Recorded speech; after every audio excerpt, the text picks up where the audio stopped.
a giant. I'm actually at Eastern Illinois University in Charleston today at the Child and Family Life Education Center.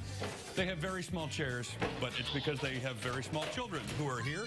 I'm with Dr. Mikki Sherwood, who sort of heads up the place in some ways, yes? Right. I'm department chair. And you have a long history here, not just running it, but actually working here when you were younger and your kids came through. Tell me about that. Yes. Well, I was graduate assistant in the 90s when I got my master's degree.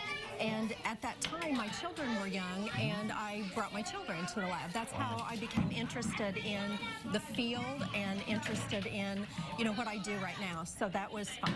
Well, tell me about this place and what you do here. Who works it? Where do the kids come from? Okay. The children are from the community. So we're completely open to anyone in the community. It's not limited to campus children. We're licensed by the state of Illinois as a child care program. So we have 15 children. We're licensed for 15 children in this room, and then 8 toddlers or 8 infants. We actually have been in operation since the 50s and 60s. Oh, wow.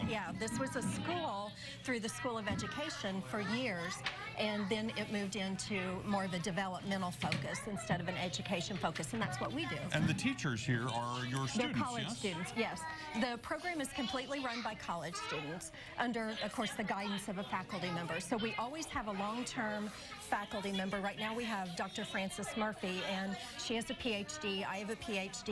That's important because often, you know, universities will hire people that are child care providers and, you know, of course, which is fine, but not under the care of a university professor. So we're really proud of that. We've been hanging on to that. The students who work here are in what program here at Eastern? Right now we're called the School of Family and Consumer Sciences, but we're changing in the fall. We've had a reorganization, and we're moving into Human Services Program Administration. Okay, so these students would be doing what when they graduate? They will be working in human service programming. So things like DCFS, programs like that. We have people at the YMCA doing children's programming, homeless shelters, you know, things like that. Well, now we're in one of the observation rooms you have here. This is very cool. What does it allow for? Obviously, you could sort of watch without them knowing you're being watched, but... Right. Well, we do a lot of things in the observation booth. Number one is for the students. So we observe the students, obviously, to grade them, which they're not super comfortable with.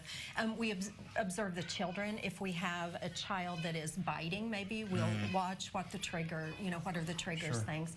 The campus community uses the booth. So we have, you know, students from all over campus, psychology, you know, speech, different people that come in and use the booth. The community uses the booth, so families are in and watch their children a lot. Sometimes at the beginning of the semester it's full with families. What happens when you put a daycare into a university? Exactly. You get all this extra... Absolutely. And that's what I always say is we're an exemplary program, and we're here for the university. We're here for the students. They're our priority. However, everybody else benefits. Got it. Now, you guys have an event coming up in early April that's open to the community, as I understand it. Tell me a little bit more about that and what you guys are doing. Okay.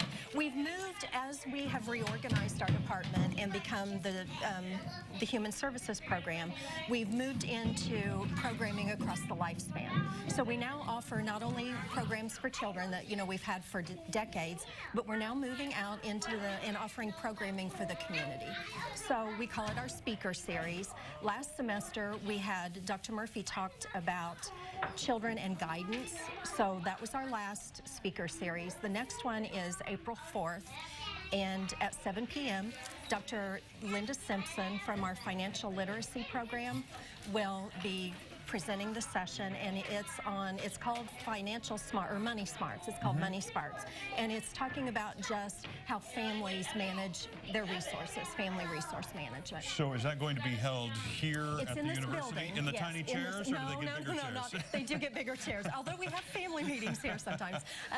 So yes, they're going to be in this building. It's in the Buzzard Auditorium, which is down the hall. And then are tickets required? And No, if so, not at all. Not at all. Just show up at 7 o'clock April 4th. forth. Good. Well, this is a really cool thing for the community and for your students to get to work. It's yes. sort of a hands-on, almost a student teaching kind of experience, right? Absolutely, for people that are interested in child development as opposed to going into the school system. Well, so that's the difference, yes. We will get you more details on the Child and Family Life Education Center here at Eastern Illinois University and their upcoming speaker series at our website. Just check that out at ciliving.tv.